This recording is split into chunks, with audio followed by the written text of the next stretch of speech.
Assalamualaikum warahmatullahi wabarakatuh. Waalaikumsalam warahmatullahi wabarakatuh. Bismillahirrahmanirrahim.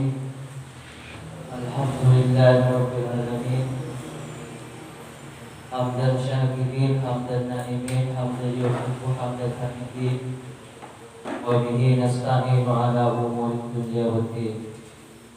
Wassalatu wassalamu ala asyrafil anbiya'i wa imamil mursalin Sayyidina wa habibina wa syafi'ina wa maulana Muhammadin. Rabbi shrah li sadri wa yassir li amri wa hlul 'uqdatam min lisani yafqahu qawli. Amma ba'du. Yang saya hormati Bapak Kepala KUA Kecamatan Propo Haji Bodi, yang saya hormati dan saya muliakan Bapak Penghulu yang mulia Bapak Abdul Rahman, yang saya hormati Haji Imam Ghazali sebagai koordinator penduduk Kecamatan Propo, juga semua staf KUA serta teman-teman penduduk baik yang tidak maupun yang non-PT yang sedang kita sayangi. Di pagi yang agak mendung ini, maka kita wujudkan rasa syukur kita kehadirat Allah Subhanahu wa taala dengan talafuz alhamdulillahirabbil alamin. Mudah-mudahan di pagi hari ini kita dapat menjalankan ibadah puasa dan ibadah-ibadah yang lain dengan sempurna. Amin ya rabbal alamin. Shalawat dan salam marilah kita haturkan ke junjungan kita Nabi Nabi Muhammad sallallahu alaihi wasallam. Hadirin pemirsa yang dapat mendengar kegiatan kami di KUA, pada kali ini kita ada kegiatan live streaming. Ya, di KUA pada kali ini kita mengadakan kajian fikih puasa. Baik seperti yang kami jelaskan di grup KUA, 3 hari sebelum puasa kita akan kaji ulang kembali tentang bab puasa. Kita memasuki langsung pada makruh ketika berpuasa. Hal-hal yang makruh ketika kita berpuasa. Pertama, yaitu bersuntik. Memang banyak di kalangan masyarakat yang bertanya tentang ini. Ada sebagian masyarakat yang ketika awal puasa itu kesehatannya terganggu. Jadi dia membutuhkan pemeriksaan dan harus disuntik. Dia bertanya, bagaimana hukumnya Ustaz kalau ketika berpuasa kita melakukan suntikan, disuntik maksudnya? Maka jawabannya itu tidak apa-apa. Hukumnya tidak membatalkan puasa, cuma hukumnya makruh. Kenapa demikian?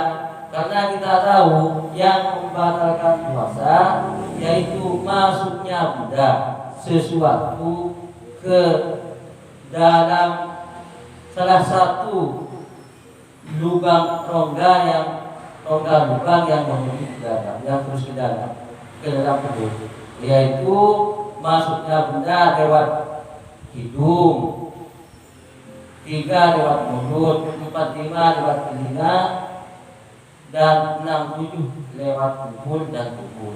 Itu yang kalau masuk benda dari itu maka membatalkan puasa. Kalau hanya disuntik kan tidak masuk lewat jalan itu, maka otomatis tidak membatalkan puasa, tapi makruh dalam kitab yang lain diterangkan itu makruh. Itu yang pertama. Yang kedua yang makruh dikerjakan ketika berpuasa, berbekam, atau kata bahasa Maduranya berbekam acaduk. Ini kadang sering dilakukan ketika kita berkunjung ke pasar 17 Agustus. Di sana akan ada tukang bekam, lengkap dengan alat-alat yang lain seperti alat pupuk, kereken, keroken, itu ada di sana. Lengkap dengan bekamnya itu. Biasanya kalau kurang enak badan seperti peredaran darah kurang lancar, biasanya kita bekam di sana. Itu nggak apa-apa juga walaupun bulan puasa, nggak apa-apa. Terus yang ketiga, perkara yang makruh kita lakukan saat berpuasa berkumur-kumur. Tapi berkumur-kumur itu dalam kitab yang lain diterangkan yang makruh berkumur-kumur itu ba'da zawal, setelah matahari lengser atau setelah waktu duhur. Kalau pada waktu duhur sudah masuk, maka hukumnya itu makruh berkumur-kumur. Kenapa demikian? Karena dalam satu hadis Rasulullah pernah menyampaikan begini, wala khulufu famisho ini atyabu indallahi min rihil miski, bahwa bau mulutnya orang yang berpuasa indallah di sisi Allah itu atyabu lebih harum daripada bau harumnya minyak misik. Itu kata Rasulullah. Bau mulutnya orang yang berpuasa itu lebih harum daripada harumnya minyak misik. Makanya mulut itu jangan dikasih air untuk berkumur-kumur biar baunya tetap. Tetapi ingat, ini di sisi Allah, indallah. Bau yang harum, bau mulutnya yang berpuasa yang lebih harum dari minyak misik itu indallah, menurut Allah, di sisi Allah. Ada pun menurut kita, jangan dekat-dekat dah tapi tahu bicara. Atyabu min rihil miski, kata Rasulullah, itu lebih harum daripada minyak misik. Jadi kalau kita sedang berkumpul dekat jaraknya dekat itu, kalau berbicara ya kita tutup sudah mulut kita biar tidak mengganggu dan teman-teman yang lain. Itu makruh kita berkumur-kumur biar bau mulut tidak. Yang keempat, perkara yang makruh dilakukan ketika berpuasa, memasukkan air ke dalam rongga hidung secara berlebihan. Memasukkan air ke dalam rongga hidung, atau kata bahasa Maduranya itu ausang, air dimasukkan ke dalam lalu dikeluarkan lagi. Itu juga memakruhkan puasa. Ya, lebih enak biar kita aman dari itu, ya tidak memasukkan air ke dalam hidung kan, biar kita lebih aman. Karena walaupun makruh, kalau lebih dalam lagi sampai masuk ke dalam, bukan hanya makruh lagi, tetapi membatalkan puasa. Jadi ikhtiyaton lebih baik kita tidak memasukkan air ke dalam rongga hidung. Lalu yang keenam, perkara yang makruh dikerjakan saat berpuasa, mandi yang berlebihan. Mandi yang berlebihan itu ada dua faktor. Bisa berlebihan itu sering mandi, pagi mandi, jam 8 mandi, jam 9 mandi, jam 10 mandi, itu juga berlebihan. Atau kategori berlebihan itu bisa begini, mandinya kita luar biasa, kita ambil air sampai pakai gayung sampai besar. Itu juga berlebihan mandinya. Karena mengapa dimakruhkan? Karena seperti yang tadi itu, karena dikhawatirkan nanti ada air yang masuk lewat rongga yang masuk ke dalamnya, bisa lewat telinga, bisa. Jadi walaupun kita mandi, ikhtiyaton juga, hati-hatilah biar tidak ada benda yang masuk ke dalam lubang yang tembus ke dalam perut ini. Teman-teman dan Bapak Kepala KUA serta Kiai Imam Ghazali, juga pemirsa yang saya hormati dan anda tersebut, untuk berikutnya yaitu rasa makanan di ujung lidah, juga makruh juga. Memang banyak kadang ibu-ibu ketika ini kan biasanya kerjaan ibu-ibu ketika mau masak untuk berbuka itu kan biar makanannya nanti itu enak dan sempurna bersama keluarga, itu biasanya dirasain dulu, kita bahas sama rasain dulu alkohol terlalu garamnya terlalu banyak atau kekurangan garam dan seperti itu udah apa asalkan itu dengan catatan kita mencicipi saja di ujung lidah apakah ini sudah sedang atau kurang atau sudah lebih itu ya itu ya. Nanti ujung lidah ketika kita rasakan seperti apa maka itu kita keluarkan. Jangan langsung tenang, kalau tenang juga mematikan tetapi kita keluarkan dari ujung lidah itu. Nah berikutnya kita beralih pada golongan yang wajib untuk puasa. Kita beralih pada ini. Ada golongan yang wajib untuk puasa, ada golongan yang wajib untuk puasa dan juga wajib membayar kafarah. Dan juga ada golongan yang wajib untuk puasa, wajib bayar kafarah dan kena denda. Kita di sini akan membahas dan membicarakan tentang golongan-golongan yang wajib untuk puasa. Pertama, orang sakit yang ada harapan untuk sembuh. Jadi orang sakit itu boleh nggak berpuasa, tetapi sehabis itu kita wajib memotongnya. Seperti orang sakit itu ada batasannya juga, jangan asal sakit tidak puasa tidak. Kalau hanya kena gatal-gatal, ya wajib berpuasa. Karena banyak kena gatal-gatal. Sakit katanya, kenapa sakit? Kok puasa? Sakit apa? Kena gatal-gatal. Ya enggaklah kalau seperti itu wajib berpuasa. Yang seperti ini sakitnya itu sampai mengganggu. Kalau sekiranya dia berpuasa akan mengganggu, dia lebih parah lagi. Atau bisa mengakibatkan pingsan dan lain sebagainya. Itu namanya sakit dan membolehkan kita tidak berpuasa. Namun sehabis itu setelah keluar bulan Ramadan nantinya kita qadha. Itu yang pertama. Yang kedua, orang yang musafir bukan karena maksiat boleh meninggalkan, boleh tidak berpuasa. Orang musafir. Tapi perlu diingat orang musafir yang bisa tidak berpuasa itu, yang diperbolehkan tidak berpuasa, yang mempunyai keringanan tidak berpuasa, dalam satu kitab dalam kitab Kasyifatus saja diterangkan itu harus berangkat sebelum tulu'il fajr. Berangkat perjalanan sebelum tulu'il fajr. Baru itu boleh tidak berpuasa. Kalau misalnya berangkat jam 7 atau jam 8, itu kata kitab Kasyifatus saja sudah tidak diperbolehkan untuk tidak berpuasa. Ini yang pertama. Dan yang kedua, perjalanannya itu perjalanan yang jauh. Kalau hanya dari rumahnya ke KUA, tidak boleh sudah berpuasa, tidak boleh keringan untuk tidak berpuasa. Ya. Nah, harus perjalanan musafir itu yang diperbolehkan mengqasar dan menjamak sholat itu. Tetapi menurut Imam Muzani ini bocoran.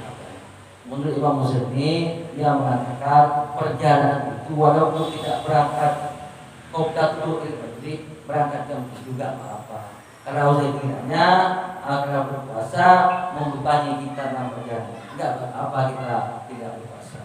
Kita ikut Imam Muzani. Teman-teman KUA dan jamaah kepada serta koordinator dulu dan pemirsa anak itu. Berikutnya yang boleh tidak berpuasa dan harus mengqadha puasanya yaitu orang yang kedatangan haid dan nifas. Ini bukan hanya boleh tidak berpuasa, harus berhenti, jangan berpuasa kalau sudah kedatangan haid atau nifas. Terus tapi nantinya setelah keluar di puasa kita harus mengqadhanya. Ini kita harus membedakan. Kenapa? Kan banyak pertanyaan. Kenapa kalau perempuan di bulan Ramadan tidak berpuasa karena kedatangan haid atau menstruasi? Setelah keluar Ramadan kita wajib mengqadha. Kalau sunat walaupun datang kita tidak bisa sholat, tetapi kita tidak wajib foto. Kenapa demikian? Itu kan ada perbedaan. Kalau sholat kita wajib foto, tetapi kalau puasa tidak wajib foto. Nah, maka jawabannya ingat saja begini. Karena kalau sholat itu diwajibkan foto, maka akan membebani kepada para wanita. Kenapa? Karena biasanya wanita itu tiap bulan datang ke itu. Kalau wajib foto kan membebani berat kepada wanita. Makanya oleh syari tidak diwajibkan untuk foto kalau sholat. Tetapi kalau puasa wajib foto. Kenapa? Karena kalau puasa setahun satu kali. Artinya tidak membebani untuk memfoto puasa. Ini. Berikutnya yang wajib memfoto puasa orang yang meninggalkan niat pada waktu malam. Kita tahu bahwa niat puasa itu harus di waktu malam. Di waktu malam itu lailan ai yang dinamakan malam itu lailan ai ba'da ghurubi syamsi wa qabla tulu'il fajri. Ba'da ghurubi syamsi itu setelah terbenam matahari dan sebelum terbitnya fajar. Itu sudah dikatakan malam. Artinya ketika sudah azan maghrib itu sudah masuk malam. Niat puasa sudah boleh di situ. Sudah boleh melaksanakan niat puasa itu.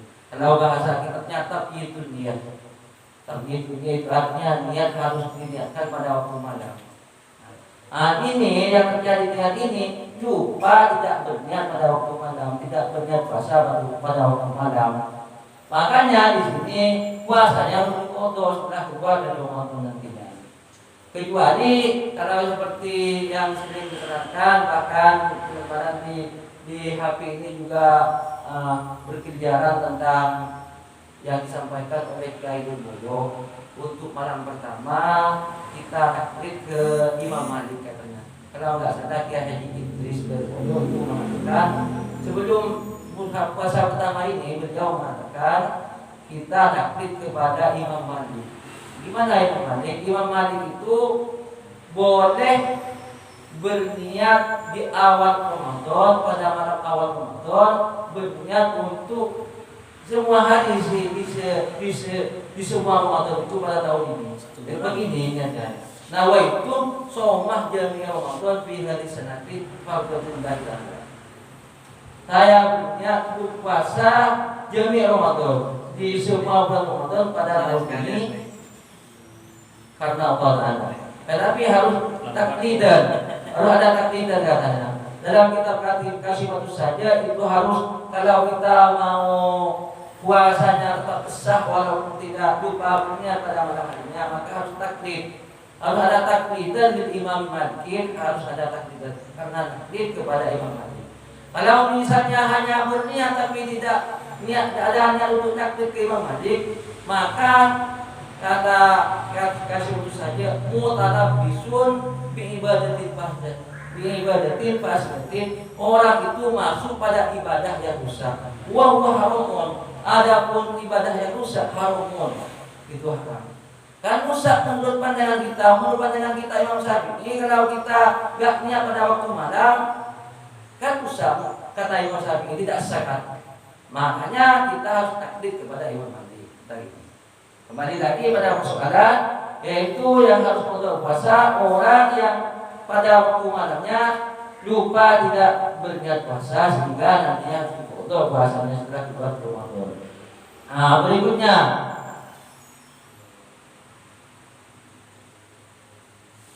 yang kelima yang harus foto puasa orang yang sengaja melakukan perkara-perkara yang membatalkan puasa. Iya, ini artinya tidak usah disesali.